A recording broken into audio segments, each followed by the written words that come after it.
ஓம்.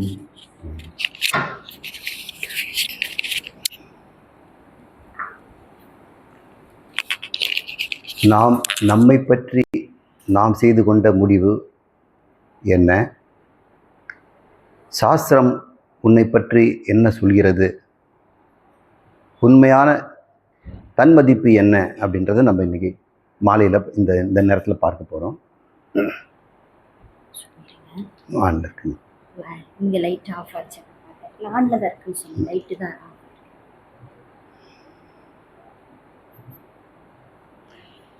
இப்போ நாம் இறைவனை பற்றிய ஒரு ஆராய்ச்சி செய்வோம். ஏன்னா இறைவனை அறிந்தால்தான் நம்மை நாம் அறிய முடியும். இறைவனும் நானும் ஒன்று அப்படின்னா இறைவன் யாருன்னு தெரிஞ்சால் தானே நான் ஒன்றுன்னு நான் ஒத்துக்க முடியும். முன்பின் தெரியாத பார்த்து நீ அவரை சமன்னு சொன்னால் நான் எப்படி ஒத்துக்க முடியும்? இறைவன் யாருன்னு தெரிஞ்சிட்ட பிறகு அப்புறம் நான் அதுக்கு சமம் அப்படிங்கிறத நம்ம கண்டுபிடிப்போம். இந்த சமம்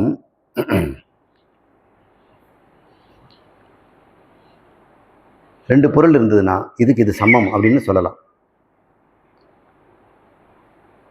சில பேர் சொல்லுவாங்க ஒரு நெல்லிக்காய் 10 ஆப்பிளுக்கு சமம் அப்படின்னு சொல்லுவாங்க. இப்படி சமம் இல்லை இறைவனுக்கு எனக்கும். நான் இப்படி இருந்தால் அவருக்கு சமம்லாம் கிடையாது. சமப்படுத்த வேண்டியது இல்லாமலே நீ எப்பொழுதும் சமம்தான்.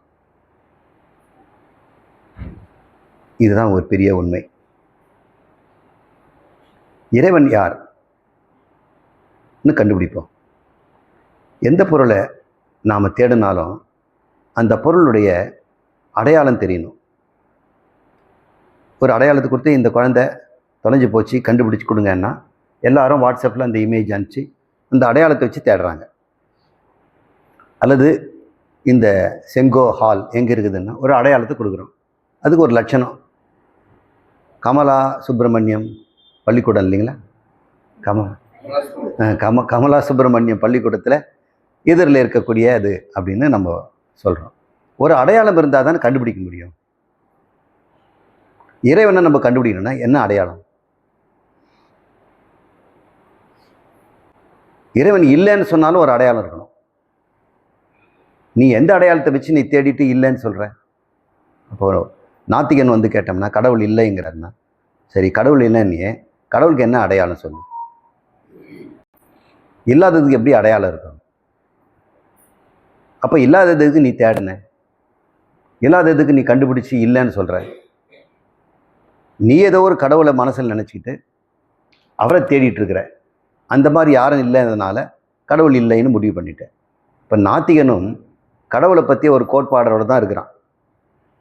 அவனும் ஒரு கோட்பாடோடு தான் தேடுறான். அந்த அடையாளப்படி யாரும் இல்லை. ஒரு நாத்திகன் வந்து பிள்ளையாரை தேடி இருப்பான். எங்கே பார்த்தாலும் மனுஷன் இருக்கிறான், யானை இருக்கு தவிர யானை மனுஷன் சேர்ந்த மாதிரி ஒரு பொருளும் இல்லையே. அப்புறம் கடவுள் ஒருவேளை இருந்திருப்பார் ஆதி காலத்தில், இப்போ இல்லை. டைனோசார் காலத்தில் அது மாதிரி அது ஒரு மிருகம் வேழ முகமும் மனித உடம்பும் இருக்கிற மாதிரி இருந்திருக்கலாம் அப்படின்னு சொல்கிறான். அப்போ நாத்திகன் வந்து கடவுளுக்கு லட்சணம் கொடுக்கறது ஏதோ ஒரு வடிவத்தை கொடுக்குறான். ஆஞ்சநேயரை தேடுறான். அவனுக்கு பார்க்குற இடம்லாம் குரங்குதான் இருக்கு தவிர ஆஞ்சநேயர் கிடைக்க மாட்டேங்கிறாரு. எல்லாருமே ஒரு பொருளை தேடணும்னா ஒரு அடையாளத்தை வைத்து தான் தேடுறாங்க. இறைவனுக்கு அடையாளம் என்ன அப்படின்னு சொன்னோம்னா நாத்திகனும் ஆத்திகனும் ஒன்றாயிடுவாங்க. யாருமே கடவுளை மறுக்க முடியாது. ஆஸ்திகனுக்கு கூட சரியான கடவுள் அடையாளம் தெரியல. நம்மளாம் கடவுளை நம்புறவர்களும் தான். ஆனால் கடவுளுக்கு என்ன அடையாளம்னு கேட்டோம்னா நம்மளால என்ன சொல்ல முடியும்? குலதெய்வத்தை சொல்லுவானா, இஷ்ட தெய்வத்தை சொல்லுவானா, ராமனை சொல்லுவானா, கிருஷ்ணனை சொல்லுவானா, விநாயகரை சொல்லுவானா, ஆஞ்சநேயரை சொல்லுவானா, பார்வதி அம்மாவை சொல்லுவானா? அவங்களுக்குள்ளே 3 பேர் இருக்கிறாங்க. 33 கோடி தேவர்கள் இருக்கிறாங்க. இறைவனுக்கு லட்சணம் என்ன அப்படின்னு கேட்டோம்னா பிரம்மசூத்திரம் தான் அந்த லட்சணத்தை சொல்லுது. யார் இந்த ஜகத்திற்கு உற்பத்தியையும் இருப்பையும் நாசத்தையும் ஏற்படுத்துகிறாரோ அவர்தான் கடவுள். ஜன்மாதஸ்ய யதஹ அப்படின்னு 2வது சூத்திரம். பிரம்மசூத்திரத்தில் 2வது சூத்திரம். ஜன்மாதி யஸ்ய யதஹ, எதற்கு ஜென்மம் முதலான செயல்கள் இருக்கிறதோ அவர் கடவுள் அப்படின்ற. இப்போ நீங்கள் கண்டுபிடிச்சிடலாம்ல, இறைவனுக்கு என்ன அடையாளம் கொடுத்துருக்கிறேன்? இந்த ஜகத்தை யார் சிருஷ்டித்து, யார் இதை காப்பாற்றி, யார் இதை மறைத்து தனக்குள்ள வைத்துக் கொள்கிறார், அவர் இறைவன். இப்போ நீங்கள் சொல்லுங்கள், இறைவன் இல்லைன்னு சொல்ல முடியுமா?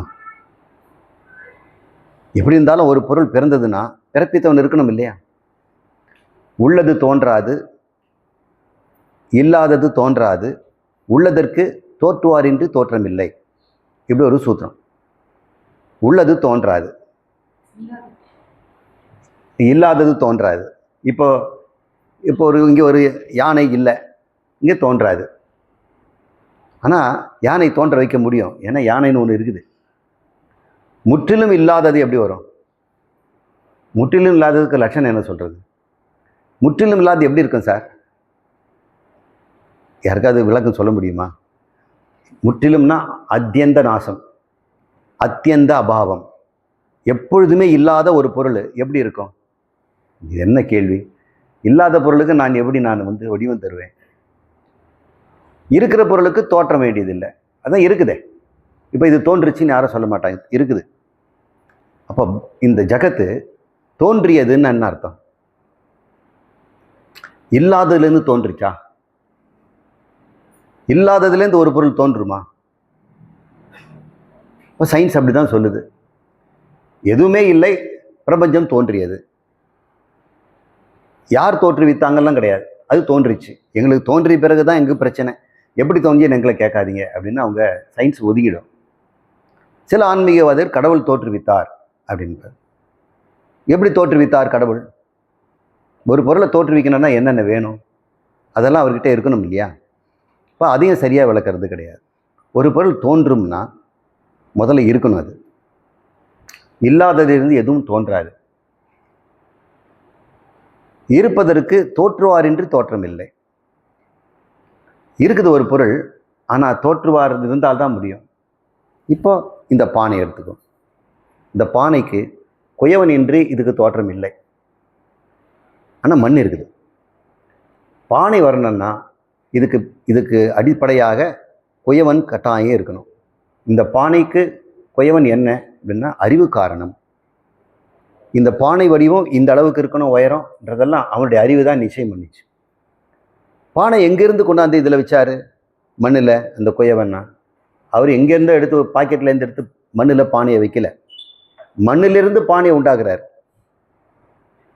மண்ணு தான் பானையாக இருக்குது. இப்போ பானைன்னு இன்னொரு பொருளே இல்லை, மண் தான் இருக்கிறது. இப்போ குயவன் என்ன பண்ணியிருக்கிறார்? மண்ணை பானை ஆக்கினார். இறைவன் எதை ஜகத்தாக்கினார்? தன்னையே ஜகத்தாக்கிட்டார். மற்றவங்க என்ன சொல்கிறாங்க, அவர் ஒரு பொருள் மாயா பிரகிருதி அப்படின்னு ஒன்று இருக்குது, அதைத்தான் ஜகத்தாக மாற்றினார் அப்படின்னு சில பேர் சொல்லுவாங்க. எப்படி சொன்னாலும் இறைவனுக்கு என்ன லட்சணம், அதுதான் முக்கியம். என்னுடைய லட்சணம், அவர் ஜகத் காரணம், உலகத்தை படைத்தவர். சாதாரண கூலி தொழிலாளிகிட்டப்ப சாமி யாருப்பா, கடவுள் யாருன்னு கேட்டோம்னா நம்மளை எல்லாம் படைத்தவர் அப்படின்னு தானே சொல்கிறான். இதுக்கு என்ன பிரம்மசூத்திரம் படிக்கணுமா என்ன? சரி, நம்ம எல்லாம் படைத்தவர் ஒருத்தர்னு சொல்கிறாரு, அவர் எப்படி இருப்பார்? நம்மளையெல்லாம் படைத்தவருங்கிறது ஒரு அடையாளம் தான், அது பேர் தடஸ்த லட்சணம் அப்படின்னு சொல்கிறோம். ஆனால் உண்மையான அவருடைய லட்சணம் என்ன? ஒரு லட்சணம்னு சொன்னோம்னா அந்த லட்சணம் அதுக்கு மட்டும்தான் இருக்கணும். அதுக்கு பேர் தான் லட்சணம்னு பேர். பசுவுக்கு என்ன லட்சணம்? 2 கொம்பு இருக்கும் அப்படின்னா அது லட்சணம் கிடையாது. எத்தனையோ மானுக்கு கூட 2 கொம்பு இருக்குது, ஆட்டு கூட 2 கொம்பு இருக்குது, 4 கால் இருக்குன்னு சொல்ல முடியாது. பசுக்கு என்ன லட்சணம்? பசுக்கு லட்சணம்னா அதுக்கு மட்டும்தான் இருக்கணும், வேறு எதுக்கும் இருக்கக்கூடாது. சாஸ்னா அப்படின்னு ஒரு உறுப்பு ஒன்று இருக்குது, அது அலை தாடின்னு பேர். இங்கே கழுத்துலேருந்து வயிறு வரைக்கும் ஒரு தாடி இருக்கும், அந்த சதை ஆடும், அது அலை தாடின்னு பேர். அது சமஸ்கிருதத்தில் சாஸ்னா அப்படின்னு பேர். இப்போ நீங்கள் கண்டுபிடிச்சிட்டிங்களா? ஏன்னா பசுக்கு தவிர வேறு எதுக்குமே அது இல்லை. ஒரு லட்சணம் சொன்னோம்னா அது எல்லாவற்றையும் விலக்கி விட்டு அதை ஒன்றை மட்டும் சொல்லணும். அது பேர் லட்சணம். அப்போ இறைவனுக்கு ஒரு லட்சணம் கொடுக்குறேன்னா மற்ற எல்லாவற்றையும் விலக்கி விட்டு சொல்லணும். அதுதான் வியாவர்த்தகம் லட்சணம் அப்படின்னு சொல்லுவாங்க. எல்லாவற்றையும் சர்வசிய வியாவர்த்தக லட்சணம். அதற்கு ஒன்றை தவிர மீதி எல்லாத்தையும் விளக்கிடணும். இறைவனோட லட்சணம் என்ன அப்படின்னு கேட்டோம்னா சச்சு சித்து ஆனந்தம். சச்சிதானந்தம் தான் இறைவனுக்கு லட்சணம். இப்போ ஒரு நாத்திகர் வந்து கேட்குறார், நீங்கள் கடவுள் இல்லைன்னீங்க இல்லையா, அவருடைய லட்சணம் என்ன சொல்லுங்கன்னா, எனக்கு தெரியாதுன்னு தான் சொல்லுவார். தெரியாதுன்னு ஒரு பொருளை வச்சுக்கிட்டு அதை நீ தேடிட்டு இல்லைன்னு எப்படி சொல்ல முடியும்? ஒரு பொருள் இல்லைன்னா நீங்கள் எப்படி பண்ணணும்? எல்லா இடத்துல இல்லைன்னு நிரூபிக்கணும். ஒரு பொருள் இல்லைன்னா எல்லா இடத்துல, இங்கே நீங்கள் யானை இல்லைன்னு நீங்கள் நிரூபிச்சிடலாம். ஆனால் யானையே இல்லைன்னு நிரூபிக்க முடியுமா? அது முடியாது. நீங்கள் எங்கேயாவது ஒரு இடத்துல இருக்கும் அது. இப்போ கடவுள் இல்லைன்னா நீ எல்லா இடம் போய் பார்த்துட்டியா? இந்த பிரபஞ்சத்தில் எல்லா மூலைக்கும் போய் தேடி பார்த்துட்டியா? இல்லை, இங்கேயே உட்காந்துக்கிட்டு கோயம்புத்தூர்ல இருந்துக்கிட்டே ஈரோட்டில் இருந்துக்கிட்டே இல்லைன்னு சொன்ன இப்படி. சரி, எல்லா காலத்திலையும் பார்த்துட்டியா? ஒரு சில போகிறது ஒரு காலத்தில் இருக்கும், இன்னொரு காலத்தில் இல்லாமல் இருக்கும். அப்போ எதிர்காலத்தில் வரலாம். நீ உன்னுடைய வாழ்நாளுக்குள்ள தானே பார்த்த. நீ பிறக்கிறதுக்கு முன்னாடி அவர் இருந்துட்டு போயிருந்தாரு, உனக்கு எப்படி தெரியும்? அப்போ ஒரு பொருள் இல்லைன்னா எல்லா இடத்துலையும் இல்லைன்னு அவன் நிரூபிக்கணும். எல்லா காலத்திலும் இல்லைன்னு அவர் சொல்லணும். எல்லா பொருளையும் பார்த்து அவர் இல்லைன்னு சொல்லணும். அப்படி யாராவது முயற்சி பண்ணோம்னா நான் இல்லைங்கிறத ஒத்துக்கிறேன். அப்படி இருந்தாலும் அவன் கடவுளுக்கு என்ன லட்சணம் வச்சிருக்கிறான்றது நம்ம கேட்டு தெரிஞ்சுக்கணும். ஒருவேளை அவன் சொல்லலாம், நீ சொல்கிற மாதிரி 8 கை 6 தலை 12 கை அப்படின்னு நான் அப்படி ஒரு கடவுள் இல்லைன்னா நாங்களாக தான் சொல்கிறோம். அப்புறம் நீங்கள் தானே 6 முகனுக்கு 6 முகங்கிறீங்க, 12 கண் இருக்குதுங்கிற, அப்புறம் கைகள் வந்து 12 கை இருக்குதுன்னு நீங்கள் சொல்கிறீங்க அப்படின்னு சொல்லும்போது கடவுளுடைய தடச லட்சணம் தான் நான் சொல்கிறேன். சொரூப லட்சணம் வேற. நீ தடச லட்சணத்தை வச்சு தேடிட்டு இருக்கிற. தடச லட்சணம் ஒரு அடையாளம். ஒரு அடையாளத்துக்கு நாங்கள் சொல்கிறோம். கடவுளுக்கு ஒரு அடையாளம் கொடுன்னா நம்ம ஒரு அடையாளம் கொடுக்குறோம். அந்த தடச லட்சணத்தையே நீ தேடிட்டு இருந்தால் கிடைக்காது. வாசுதேவனுடைய வீடு எங்கெங்க அப்படின்னு கேட்குறாரு. இந்த தெருவில் தாங்க. அங்கே பாருங்கள், ஒரு வீட்டில் காக்கா உட்காந்துருக்கு, அவர் தான் வாசுதேவன் வீடுன்றான். அந்த தெருவில் இருக்கிற வீட்டில் அது ஒன்றுத்துலாம் காக்கா இருக்கு. இப்போ வாசுதேவன் வீடை கண்டுபிடிக்கிறதுக்கு காக்கா என்ன பண்ணுச்சு? ஒரு அடையாளம் தானே. சரி, இவர் போய் கண்டுபிடிச்சிட்டார். அப்புறம் மறுநாள் வரார். இவர் போகாமல் நிற்கிறார். என்ன சார், வாசுதேவன் வீட்டு தானே வந்திருக்கீங்க, ஏன் போகலை? என்ன காக்கா இல்லையேன்னு பார்த்தேன் அப்படிங்கிறார். இப்போ காக்கா இருந்தால் தான் வாசுதேவன் வீடா? லட்சணம் கண்டுபிடிச்சிட்டோம்னா வாசுதேவனுடைய வீடு எதுன்னு தெரிஞ்சு போன பிறகு காக்கா இருந்தானே எல்லா விட்டான் தானே. காக்கா எது வரைக்கும் உங்களுக்கு பயன்படுத்துது? உண்மையை கண்டுபிடிக்கும் வரை. அதனால் முருகனுக்கு ஏன் இத்தனை கண் இருக்குதுன்னா முதல்ல அவரை தேடி கண்டுபிடி. அவர் லட்சணத்தை தெரிஞ்சுக்கிட்டீங்கன்னா உண்மையான லட்சணம் என்னன்னு கண்டுபிடிக்கிறதுக்கு உனக்கு வாய்ப்பு கிடைக்குது. தடஸ்த லட்சணம்னு சொல்கிறீங்களே முருகருக்கு, அப்படின்னா என்ன அர்த்தம்னா வாசுதேவனுக்கு ஒரு அடையாளமாக காக்கா இருந்தது போல இந்த இறைவனுடைய தொழிலுக்கு ஒரு அடையாளத்தை நம்ம கொடுக்கணும் இல்லையா? ஒருத்தன் தச்சு வேலை செய்கிறான், ப்ளம்பிங் பண்ணுறான், எலக்ட்ரிசிட்டி பண்ணுறான், கட்டட வேலையும் பண்ணிகிட்டு இருக்கிறான். அப்புறம் இன்னும் கலைகளெல்லாம் அவன் செய்கிறான் வைங்க. அவனுக்கு என்ன 10 கையாடா இருக்குதுன்னு சொல்கிறோம் இல்லை? நம்ம கூட சொல்கிறோம், எனக்கு என்ன 10 கையாக இருக்குது, 2 கை தான் எனக்கு, இதில் தானே வேலை செய்யணும். அப்போ ஒருத்தனுக்கு எல்லா வல்ல ஒரு இறைவன் பஞ்ச கிருத்தியங்களும் செய்கிறார். ஆக்கல், காத்தல், அழித்தல், மறைத்தல், அருளல், 5 காரியங்களையும் ஒரு ஆள் செய்கிறாருன்னா அவருக்கு உருவத்தை எப்படி கொடுப்பீங்க? காரியங்கள் எதெல்லாம் செய்கிறோம்? கைகளில் தானே செய்கிறோம். அதனால் 5 கைகளை நம்ம குடிக்கிறோம். அதனால் ஐங்கரன் அப்படின்னு பிள்ளையாருக்கு பேர். 4 கைகளோட துதிக்கையும் சேர்த்து ஐங்கரன். ஏன் 5 கரத்தனை ஆனை முகத்தனைங்கிறோம்? அதெல்லாம் தடச லட்சணம். உடனடியாக அதே உருவத்தில் தேரக்கூடாது. அவருடைய திறமையை தான் நம்ம சொல்கிறோம், அவருடைய சக்தியை நம்ம சொல்கிறோம். இதெல்லாம் நாத்தியர்களுக்கு தெரியறதில்லை. அவங்க பிடாப்பிடியாக அறியாமையினால் உண்மையாகவே இந்த 12 கை இருக்கிறவரை தேடிட்டு இருக்கிறாங்க. 5 கரம் இருக்கக்கூடிய விநாயகரை தேடுறாங்க. அது வாசுதேவன் வீட்டுக்கு காக்கா மாதிரி. நீ அதுக்கப்புறம் உள்ளே போய் லட்சணத்தை கண்டுபிடி. சொரூப லட்சணம்னு வேறு அது. இப்போ இறைவனுடைய தடஸ்த லட்சணம், நாமெல்லாம் உடனடியாக அறிந்து கொள்வதற்கு ஒரு லட்சணம். யார் ஒருவர் சிருஷ்டி சிதி லயம் செய்கிறாரோ அவர். அவருடைய உண்மையான தன்மை என்ன அப்படின்னு கேட்கும்போது நாம் சொல்கிறோம் சச்சிதானந்தம் அப்படின்னு சொல்கிறோம். இதுதாங்க கடவுளுடைய லட்சணம். சச்சிதானந்தம்னா என்ன அப்படிங்கிறது இப்போ நம்ம பார்ப்போம். இந்த மூன்றாக பிரிக்கலாம். சத்து, சித்து, ஆனந்தம். அது உண்மையிலே அனந்தம் தான். அது சேர்த்து படிக்கும்போது ஆனந்தம், சச்சிதானந்தம் அப்படின்னு சொல்கிறோம். ஆனந்தம்னு சொன்னாலும் தப்பு கிடையாது. அனந்தம்னா என்ன? அந்தம்னா முடிவு, எண்டு. அனந்தம்னா முடிவற்றது, எல்லையற்றது அப்படின்னு அர்த்தம். இப்போ இறைவன் எல்லையற்றவன். எல்லையற்றவன்னா என்ன அர்த்தம்? எதில் எல்லை? நம்ம எல்லையெல்லாம் என்ன கண்டுபிடிச்சிருக்கிறோம்? இந்த பூமிக்கு எல்லை இவ்வளோ இருக்குது, தண்ணிக்கு இவ்வளோ எல்லை இருக்குது, வானத்துக்கு எல்லைன்னு சொல்கிறோம்.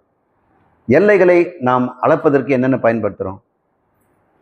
கொள்ளளவு லிட்டரில், நீட்டள அளவு மீட்டரில், கன அளவு அது எடையில், இத்தனை கிலோ. இதுதானே நம்ம மீட்டர். இந்த 3 தான் மெட்ரிக் சிஸ்டம் நம்ம யூஸ் பண்ணுறோம். இந்த 3த்துலேயும் அளக்க முடியாதவர் அவர். அப்போ நீளத்திலையும் அவர் அளக்க முடியாது. ஏன்னா அவர் சர்வ வியாபகம். காலத்தாலேயும் அவர் அளக்க முடியாது. இத்தனை காலம் இருப்பாருன்னு கிடையாது. அவர் காலத்துக்கும் அப்பாற்பட்டவர். பொருளாலேயும் அவர் அளக்க முடியாது. இவ்வளோ கிராம் அவ்வளோ கிராம்னு சொல்ல முடியாது. இந்த பொருள் தான் அவர், அந்த பொருள் தான் சொல்ல முடியாது. எல்லா பொருளுமே அவர் தான். அதனால் அவர் அனந்தம்னு பேர். அனந்தம்னா காலத்தாலும் இடத்தாலும் பொருளாலும் அளவற்ற நிலைக்கு அனந்தம்னு பேருங்க. ஒருவேளை நீங்கள் காலத்தால் எவ்வளோ காலம் வேணா இருப்பீங்க, நீங்கள் முடிவில்லாத காலம் இருப்பீங்க. அதனால் என்ன யூஸ் சார், வயசாயிடுமே அப்படின்னு. இல்லை, ஞானத்தாலையும் அளவற்றவர். உங்களுக்கு அறிவுக்கும் அளவே கிடையாது. பொருளாலும் உங்களுக்கு அளவு இல்லை, இடத்தாலையும் அளவு இல்லைன்னு வைங்க. உங்கள் மனசு ஒன்று இருந்தால் அது எப்படி துக்கப்படுமா? அதனுடைய தன்மை என்னவா இருக்கும்? ஆனந்தமாக தானே இருக்கும். எல்லா பொருளும் உங்களுக்கு தான் இருக்குது. இந்த காடு மலையில் இருக்கக்கூடிய ரத்தனங்களும் பொருளும் புகழும் அனைத்து யசஸ்களும் ஸ்ரீயும் ஐஸ்வர்யமும் விவேகமும் வைராக்கியமும் உங்களுக்கு தான் அப்படின்னு சொன்னால் நீங்கள் எப்படி இருப்பீங்க? ஆனந்தமாக தான் இருப்பீங்க. அதனால் இறைவனுடைய தன்மை ஆனந்தம். இறைவனுக்கு ஒரு அடையாளம்னு வேணும் கேட்டோம்னாக்கா சாஸ்திரம் சொல்லுது ஆனந்தம் தான் கடவுள். ஆனந்தம் யாராவது இல்லைன்னு சொல்லுவாங்களா? ஆனந்தம் எங்கே இருக்குதோ அங்கே கடவுள் இருப்பார் இல்லையா? அதனால தான் இந்த ஆனந்தா அப்படின்னு இந்த ஞானிகளுக்கு பேர் வைக்கிறாங்க. தயானந்தா, குருபரானந்தா அப்படின்னு ஆனந்தான்னு பேர். ஏன்னா பிரகதாரண்ய உபனிஷம் அப்படி சொல்லுது. ஆனந்தம் பிரம்ம இதி விஜானியாத். கடவுள் யார் என்று கேட்டால் ஆனந்தம் தான் கடவுள் என்று தெரிந்து கொள் அப்படின்னு வேதம் சொல்லுது. ஆனந்தம் பிரம்ம இதி விஜானியாத். இதுன்னா என்று ஆனந்தத்தை தான் கடவுள் என்று நீ ஏற்றுக்கொள், ஒத்துக்கொள் அப்படின்னு. இப்போ ஆனந்தம் இல்லைன்னு யாராவது சொல்லுங்க. உங்களிடம் ஆனந்தம் இருந்ததுன்னா அந்த ஆனந்தம் கடவுள் தான். எப்போ உங்களுக்கு ஆனந்தம் இல்லையோ அப்போ நீங்கள் கடவுள் இல்லை, ஜீவன். அப்போ ஜீவன் கடவுளாகிறதுக்கு என்ன ஒரே ஒரு வழின்னா ஆனந்தத்தை நிரந்தரமாக வைத்து கொள்ளுதல் தான். அதுதான் ஜீவன் முக்தி. இப்போ கடவுள் உன்னுடைய ஆனந்த சுரூபமாக இருக்கிறார் அப்படின்னு வேதம் சொல்லுது. ஆனந்தம். சரி, கடவுளுடைய ஒரு லட்சணம் ஆனந்தம். ஆனந்தங்கிற ஒரு உணர்வு ஜடப்பொருள் இருக்க முடியுமா? இது ஒரு ஜடப்பொருள், இதில் ஆனந்தம் இருக்குமா? இருக்காது.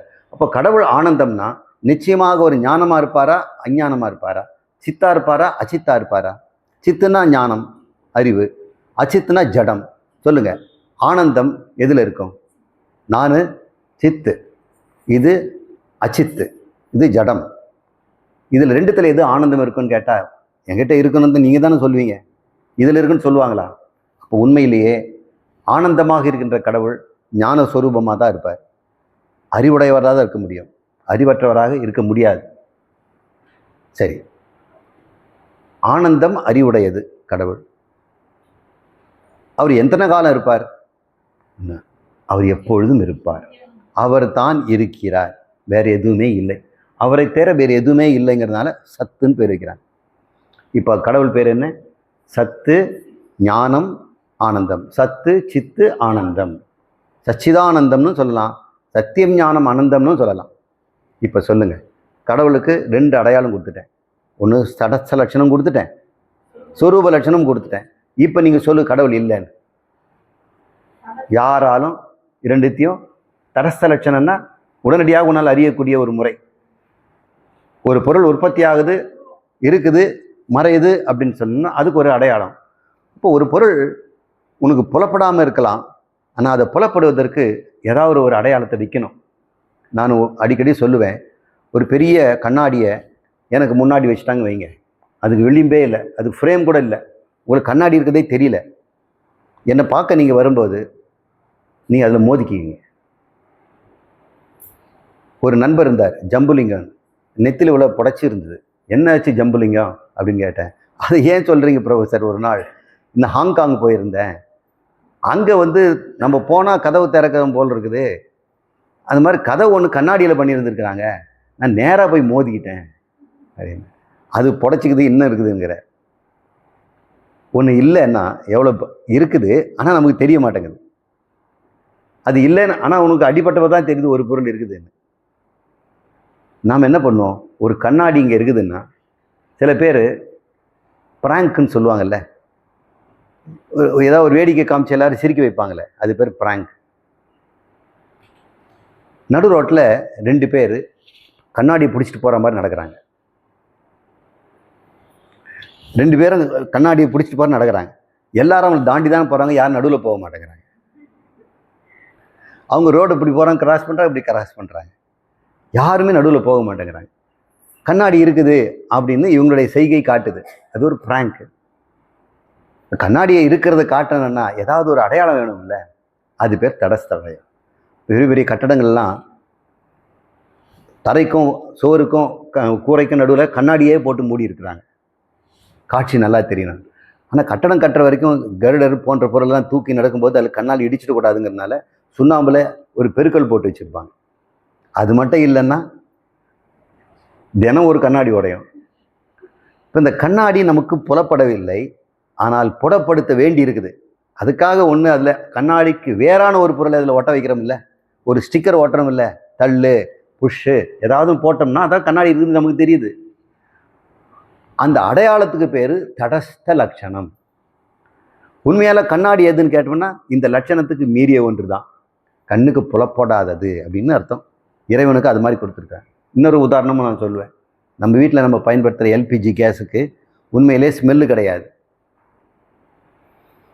ஒருவேளை அது லீக் ஆச்சுன்னா யாருக்குமே தெரியாது. ஸ்டவ்வு கிட்ட போய் பற்ற வைக்கிறதுக்கு முன்னாடி வீடே பற்றிக்கும். நல்ல வேலையாக எல்பிஜி சிலிண்டரில் அவங்க லிக்விஃபைட்லேயே ஒரு கெமிக்கலை கலக்கிறாங்க, ஒரு நாற்றம் தருகின்ற கெமிக்கல், ஒரு முட்டை அழுகி போன நாற்றம் அதில் வரும். அதுக்கும் எரியறதுக்கு சம்மந்தமே கிடையாது. அது இருந்தாக்கா அது எரியவும் எரியாது, எரிய ஹெல்ப் பண்ணுற, உண்மையிலே எரியறதுக்கு தடை செய்யக்கூடியது. அது ரெடியூசிங் பிரின்சிபல்னு சொல்லுவாங்க. மெர்காப்டா எத்தனால்னு பேர். அது ஒரு ட்ராப் போட்டுருவாங்க. ஒருவேளை அது இல்லைன்னா கேஸ் இருக்கிறது யாருக்காவது தெரியுமா? தெரியாது. ஆனால் கேஸ் இல்லைன்னு சொல்ல முடியுமா? கிடையாது. இப்போ கடவுள் இருக்கிறார், அவரை நாம் புலன்களால் அறிய முடியாது. நமக்கு அறிவதற்கெல்லாம் புலனை தான் பயன்படுத்துகிறோம், 5 கண் மூக்கு காதை தான் பயன்படுத்துகிறோம். இதனால் அவர் பார்க்க முடியாத ஒரு பொருளை இல்லைன்னு நம்ம எப்படி சொல்ல முடியும்? அதனால் அவரை பார்க்கும்படி ஒரு அடையாளத்தை வச்சிருக்கிறார். அதுதான் இந்த ஜகத்து. இந்த பிரம்மாண்டமான அத்தனை கோடி 7 லோகங்களையும் சேர்த்து அவருடைய உடம்பாரு. அவரை காட்டுறதுக்கு அவர் கண்ணாடி, அவர் மேலே பெருக்கல் குறி மாதிரி இந்த மாபெரும் ஜகத்து இருக்குது. இப்போ சொல்லுங்க, இந்த மாபெரும் இந்த கண்ணாடிக்கு மேலே போட்டமே இருக்குது, அது எங்கே இருக்குது? கண்ணாடி மேலே தானே இருக்குது. அது இருக்குதுன்னா அந்த இடத்துல தான் கண்ணாடி இருக்குதுன்னு அர்த்தம். அப்போது மெர்காப்டான்னு இருந்த ஸ்மெல்லு வந்துருச்சுன்னா என்ன அர்த்தம்? அங்கே எல்பிஜியும் இருக்குதுன்னு அர்த்தம். இப்போ ஜகத்தை நீங்கள் பார்த்துட்டீங்கன்னா கடவுள் எங்கே இருக்கிறாரு? இங்கே தான் இருக்கிறாரு. இதுக்கு மேலே நான் என்ன சொல்கிறது? அவர் எல்லாமாகவும் எப்பொழுதும் இருந்து கொண்டே இருக்கிறார். அவரை ஒரு தனி நம்மள மாதிரி கூட்டத்தில் ஒரு ஆளாக போய் எங்கேயும் தேடிக்கிட்டு இருக்கக்கூடாது. அவர் எப்படி இதை ஜெகத்தை படைச்சார் அப்படிங்கிற ஒரு ரகசியத்தை வேதமே சொல்லுது. எல்லா மதமும் கடவுள் ஒன்றை படைப்பதற்கு அறிவு மாத்திரம் அப்படின்னு சொல்லுது. ஆனால் உபனிஷத்து மட்டும்தான் சொல்லுது அவர் பொருளும் அவரே அப்படின்னு சொல்றார். இந்த பானையை எடுத்துக்கோ. இதை செய்வதற்கு 2 வேணும்.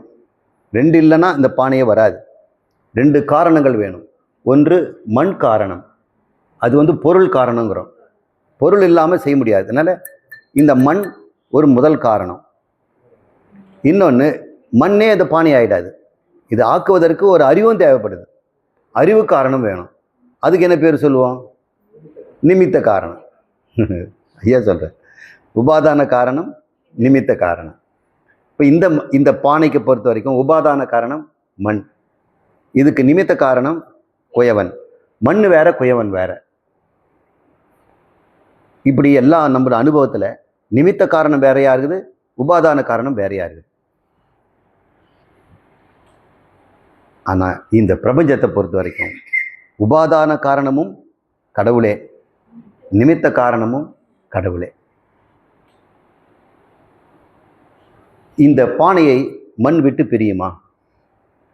அல்லது மண்ணை விட்டு பானை பிரியுமா? எடுக்க முடியுமா? இந்த மண்ணிலேருந்து பானையை மட்டும் யாராவது எடுக்க முடியுமா? முடியாது. ஏனென்றால் மண் என்றும் பானை என்றும் 2 இல்லை. மண்ணு தான் பானையாக இருக்கிறது. இந்த காரணமாகிய மண்ணிலிருந்து பானை பிரியாமல் இருக்குது. இப்போ கடவுள் தான் இந்த பிரபஞ்சத்துக்கு மூல காரணம், உபாதான காரணம்னா அவரை விட்டு இந்த ஜகத்து பிரியுமா? 2 பொருளா? ஒரே பொருள் தான். கடவுள் மட்டும்தான் இருக்கிறார், கடவுள் மட்டும்தான் இருக்கிறார், கடவுள் தான் இருக்கிறார், வேறு எதுவுமே இல்லை. இப்போ நீங்கள்லாம் யாருங்க? உங்களுடைய சரீரம் எல்லாம் கடவுளுடைய உபாதான காரணம் தானே. உங்களுடைய அறிவு இருக்குதே, அந்த நிமித்த காரணம், அது யாரு? கடவுளாக தான் இருக்க முடியும். அப்போ உங்க உடம்புக்குள்ளேயே நிமித்த காரணமாகவும் உபாதான காரணமும் அவர் தான் இருக்கிறாரு. சிலந்தி வலைய மாதிரி சிலந்தி தன்னுடைய உடம்பிலிருந்தே தன்னையே வலையாக மாற்றி தனக்குள்ளே வலையை எடுத்துக்குது. அந்த வலைக்கு வேண்டிய பொருளை தானாகவே உற்பத்தி தன் உடலையே வலையாக்கி கொள்கிறது. அதுக்கு வேண்டிய அறிவையும் அதான் தருது. இந்த வலையினுடைய வடிவத்தையும் அதான் நிச்சயம். சிலந்தி வலை உதாரணம். இப்படி தெளிவாக நாம் இறைவனை பற்றி தெரிஞ்சுக்கிட்டோம். இனிமேல் இறைவனை போய் தேடி அவர் இல்லைன்னு வாதிட வேண்டாம். இல்லைன்னு சொல்கிறவங்ககிட்ட சண்டையும் பிடிக்க வேண்டாம். அவனுக்கு நம்ம ப்ரூவ் பண்ணி என்ன ஆக போகுது? அவன் ஒத்துக்கிட்டாலும் ஒத்துக்காவிட்டாலும் அவன் சரீரம் கடவுள் தான். அவன் நம்பினாலும் நம்பாவிட்டாலும் அவனுடைய அறிவு இறைவன் தான். அப்படி நான் இறைவனாகவும் இருந்து, உடம்பு இறைவனாகவும் இருந்து, அறிவும் இறைவனாகவும் இருந்து நான் இதையும் தெரிஞ்சுக்கல. அப்போ இறைவனுக்கு தெரியலன்னு தான் அர்த்தம். இறைவன் தான் நானுன்னா இறைவனுக்கே தெரியலையே. இதனால உங்களுக்கு என்ன கஷ்டம்? தெரிஞ்சுக்குங்க. தெரியாதனால இறைவனுக்கு எதாவது நஷ்டமா? இந்த சரீரமாக இறைவன் இருக்கிறார், அறிவாக இறைவன் இருக்கிறார், அவருக்கு எதாவது நஷ்டமா? நான் அவருக்கு நஷ்டம் இல்லை, நமக்கு நஷ்டமா இருக்குதே. இப்போ தான் சொன்னீங்க அவர் தான் இருக்கிறாருன்னு. அப்போ அவர்கிட்ட அறியாமல் இருக்குமான்னா ஏன் இருக்கக்கூடாது? அவருக்கு என்ன நஷ்டம்? அவருக்கு ஒரு நஷ்டம் இல்லை. தான் நம்ம குரு சொல்கிறாரு, தெரிஞ்சுக்கிறாரு. அப்போ இறைவன் பண்ணுறாரு, தன்னையே நஷ்டப்படுத்தி தன்னையே லாபம் அடைகிறார். தன்னையே ஒரு சாஸ்திரமாக்கி தன்னையே குருவாக்கி அவர் கொஞ்சம் பேர் லாபம் கொடுக்கிறார், சில பேர் நஷ்டப்பட வைக்கிறார். இது அவருடைய லீலை. இது ஒரு விளையாட்டு. நாமும் இந்த வாழ்க்கையை லீலையாக விளையாட்டாக விளையாடணும். இறைவன் விளையாடுறார், கண்ணாமூச்சி விளையாடுறார். இந்த ரூமில் தான் இருக்கோன்னு எல்லாருக்கும் தெரியுது, இருந்தாலும் தேடுறோம். அது ஒரு விளையாட்டு தானுங்க. குழந்தைங்க எவ்வளோ நேரம் வேணாலும் அந்த கண்ணாமூச்சி விளையாடுது இல்லை, ஒளிஞ்சிக்கிட்டு ஓடி போய் கண்டுபிடிக்கிறாங்கன்னா இருக்கிறது தான் கண்டுபிடிக்க போகிறாங்க. இங்கே யாரும் இல்லாமல் போகலையே, இந்த அறையை விட்டு யாரும் ஓட போகிறது இல்லையே. இருந்தாலும் எப்படி ஒரு லீலையாக இருக்கிறது. இதே அந்த குழந்தை ஒன்று வீடை விட்டு தொலைஞ்சு போயிடுச்சுன்னு வைங்க, அது விளையாட்டுன்னு சொல்ல முடியுமா? அது வினையாயிடும் இல்லை. விளையாட்டும் வினையாகும் ரெண்டும் ஒன்று தாங்க. நாம் எப்படி பாவிக்கிறோங்கிறது பொறுத்து.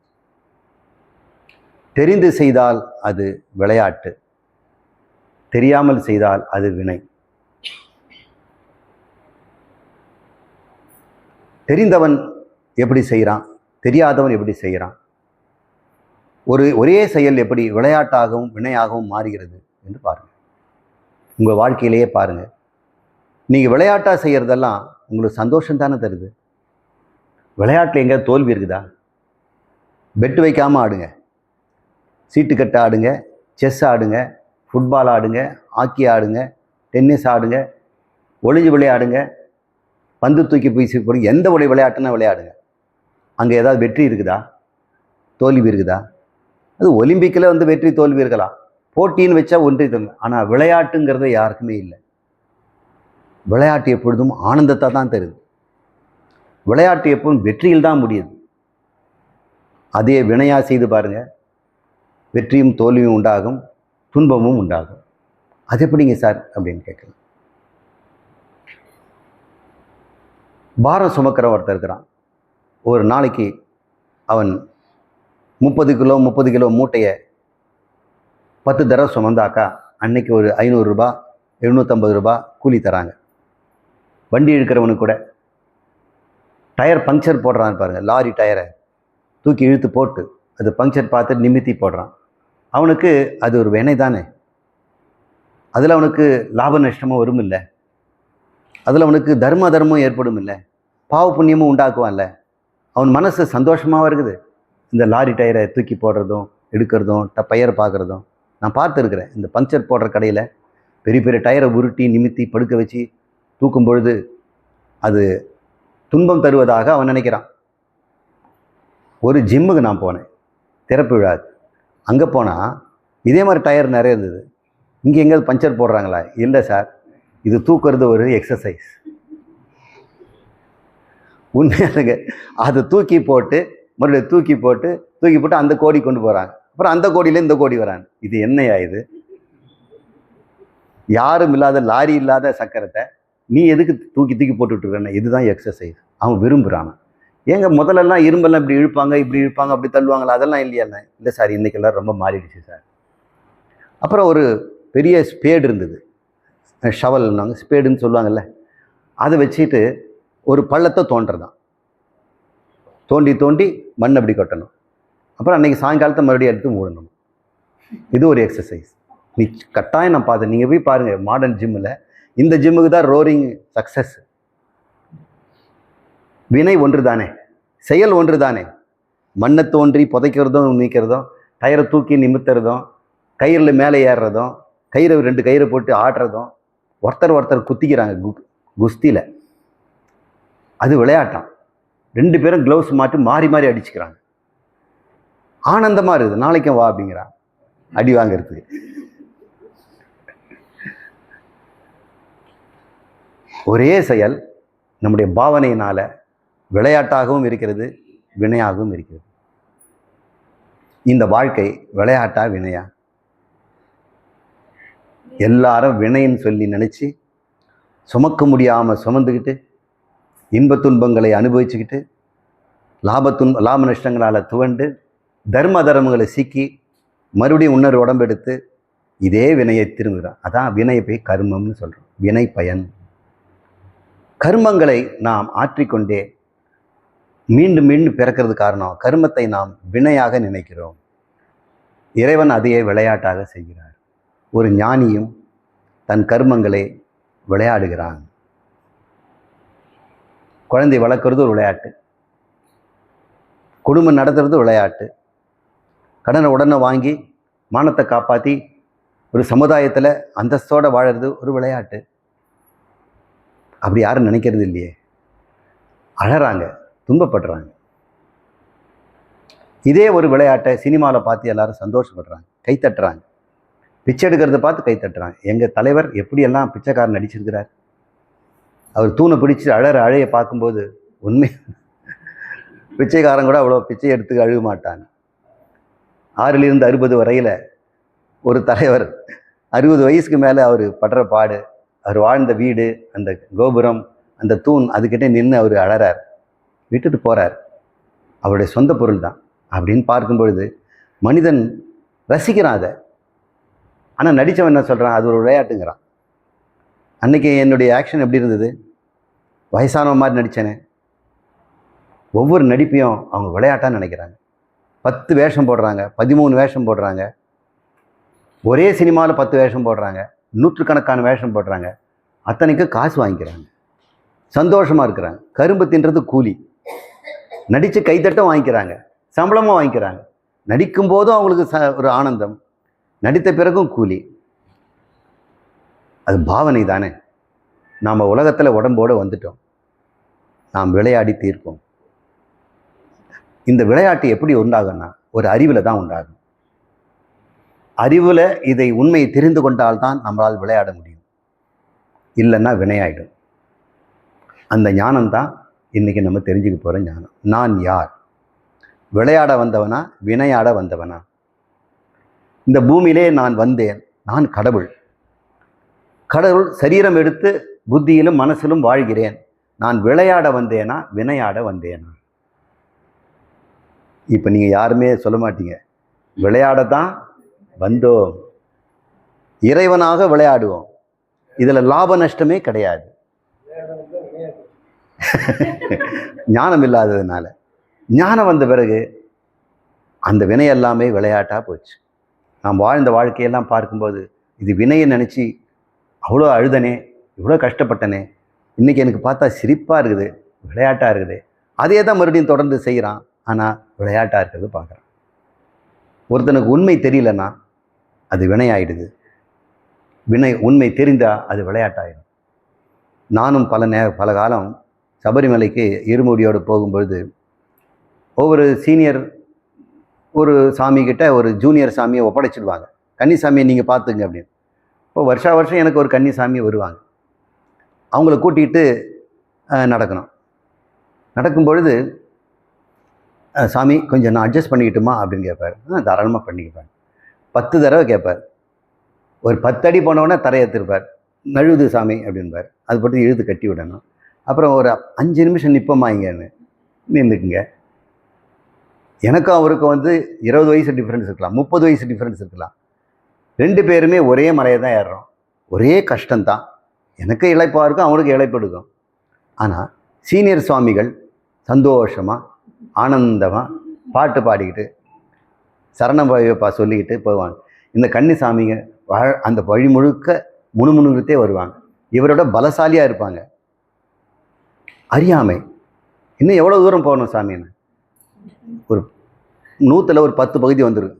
இவ்வளோ தான் வந்திருக்கிறோமா, 90 போகணுமா சாமி, என்ன சொல்கிறீங்க அப்படின்னு. இந்த திருப்பம் வந்துடுச்சுன்னா முடிஞ்சிடும் அப்படின்னு. அப்புறம் திருப்பம் திரும்பினோடனே இப்போ எவ்வளோ தூரம் வந்திருப்போன்னு. இல்லை, இந்த திருப்பத்துக்கு அப்புறம் இன்னொரு மேடு இருக்குது. இன்னொரு மேடா? அது அப்பாச்சி மேடு ஏறணும். இப்படி அவங்க கரை சேர்த்த உடனே அந்த பாரத்தை இறக்கி வைக்கும்போது படுவாங்க பாருங்க, அப்பா அப்படின்னு. சாமிக்கு தூக்கிட்டு இப்படியெல்லாம் பாரம்னு நினைக்கக்கூடாதுப்பா அப்படின்னு நம்ம சொல்லுவோம். சாமி மன்னிச்சுங்க சாமி, என்னால் சொல்லாமல் இருக்க முடியல, எப்போ இறக்குவோன்னு பார்த்தோம். இந்த பல காலம் வாழ்ந்தவர் அதை விளையாட்டாக செய்கிறார். ஏன்னா அவருக்கு தெரியுது, கஷ்டமும் தெரியுது, லாபமும் தெரியுது. ஒவ்வொரு மூலை முடுக்க அவருக்கு தெரியுது. இந்த மரத்தை தாண்டோன்னா இன்னொரு மரம் வரும், இந்த இடத்துல ஒரு பிரிவு வரும், இந்த இடத்துல இந்த கல் இருக்கும். இப்போ எனக்கு தெரியல எப்படி இருக்குன்னு. நான்கு ஒரு காலத்தில் போகும்பொழுது பாறைகள் எல்லாம் கல்லுகளெல்லாம் தான் கால் மேலே வச்சு போவோம். மர வேர்களெல்லாம் குறுக்க மலைப்பாம்பு மாதிரி இருக்கும். சிறுசமாக அதை கையை பிடிச்சி தான் தவழ்ந்து தான் மேலே ஏற வேண்டியிருக்கும். அப்படியெல்லாம் போனோம். இப்போ அதெல்லாம் சகிக்க முடியாமல் இருந்தாங்க. இப்போ 2 பேருக்கும் வாழ்க்கை ஒன்றாகத்தான் இருக்கிறது. ஆனால் ஒருவன் விளையாடுகிறான், ஒருத்தன் வினையாடுகிறான். அந்த ஞானம் 2 பேருக்கு இருக்க ஒரே வித்தியாசம், இவன் அஞ்ஞானி, அவன் ஞானி. ஞானின்னா என்ன? With regard to the passage, இந்த வாழ்க்கை பயணத்தை அவன் கண்டுபிடிச்சிட்டான். என் வாழ்க்கை பயணத்தை கண்டுபிடிக்கல, அதனால் மோதி மோதி முட்டிக்கிட்டு கஷ்டப்படுறான். இது அத்தனையுமே இறைவனை நாம் உள்ளபடி புரிந்து கொள்ளணும். இறைவன் தான் நாம். விளையாட வந்தோம், அறியாமல் வினையாடி வினையாடி வினையாடி வினையாடி அனந்த கோடி பிறவி பிறந்தாச்சு. இனிமேல் நாம் இறைவனை தெரிஞ்சுக்குவோம். மீதி இருக்க வாழ்க்கையை நாம் விளையாடுவோம். அதே குடிசை, அதே பங்களா, அதே செருப்பு, அதே மனைவி மக்கள், அதே உலகம், அதே தூசி, அதே மழை, அதே வெயில். ஆனால் எனக்கு எல்லாம் விளையாட்டு. மற்றவங்களை எல்லாருக்கும் இந்த தஞ்சாவூரோ கோயம்புத்தூரோ தமிழ்நாடோ ஏன் இங்கே வந்தோம் அப்படின்னு துன்பப்படுறாங்க. வேற எங்கேயாவது போகலான்னு பார்க்குறாங்க. அங்கே போனாலும் இங்கே போனாலும் அவங்களுக்கு துன்பம் ஓய்வதே இல்லை. இந்த உண்மை என்ன அப்படின்னு இப்போது நம்ம தெரிஞ்சுக்கலாம். ஒரு சின்ன கேப். ரிலாக்ஸ் பண்ணிக்கங்க.